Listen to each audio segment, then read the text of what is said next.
When I was 7 years old, I visited Hawaii with my grandma. When we visited the Pearl Harbor Memorial, I was in complete awe when I saw the USS Arizona below the ocean surface. I asked my grandma, how did the ship end up down there? At this time, my knowledge of World War II was very limited.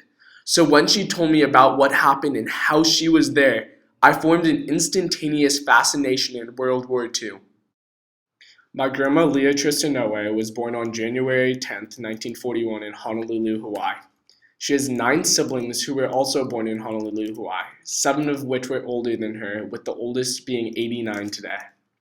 Her father Tohi was born in Fukuoka, Japan, and immigrated to Hawaii in 1914, while her mother Tsugi was born in Honolulu, Hawaii. On Sunday morning, December 7, 1941, at 7:48 a.m., the Japanese Air Force unexpectedly attacked Pearl Harbor. Hearing the sirens, my grandmother and her family rushed to the community bomb shelter amidst the chaos. Following the attack, my grandmother's family was worried that they would be treated differently due to their Japanese heritage.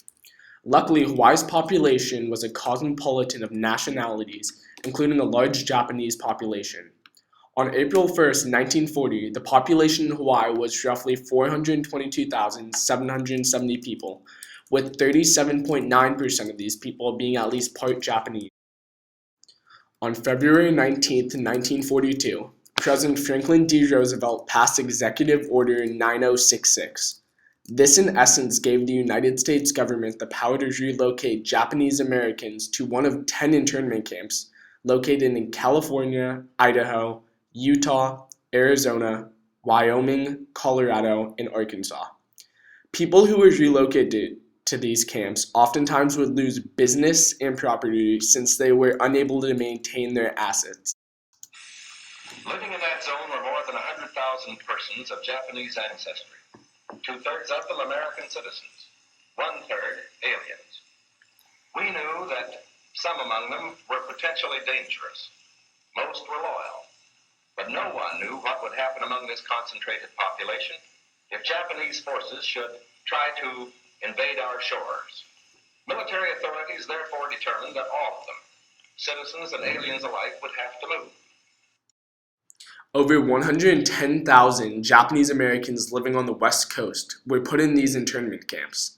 However, only 1,200 to 1,800 Japanese people living in Hawaii were sent to these camps.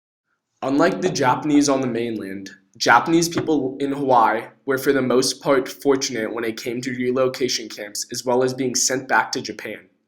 As quoted by my grandma, "We were the lucky ones, very little change for us compared to the people on the mainland." The only restriction in which my grandmother remembers is that she was given a curfew.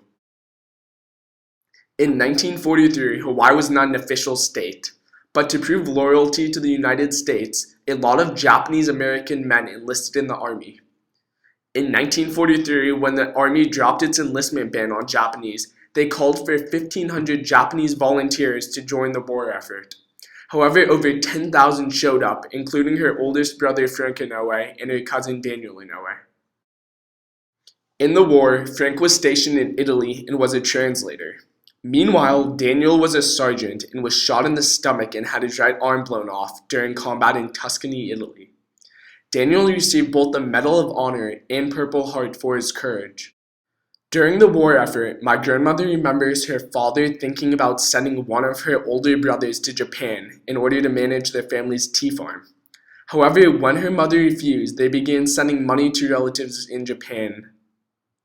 Although they wanted to support their family in Japan, their allegiance lied on the side of the United States despite their unfair actions towards the Japanese. The American government animalized the Japanese race as a whole through propaganda in order to validate their decision to unjustly send Japanese people to internment camps. Despite living in the epicenter of America's involvement in World War II, my grandmother's family was not severely affected by the war due to Hawaii's large Japanese community, as well as their desire to contribute in the war effort on the side of the United States.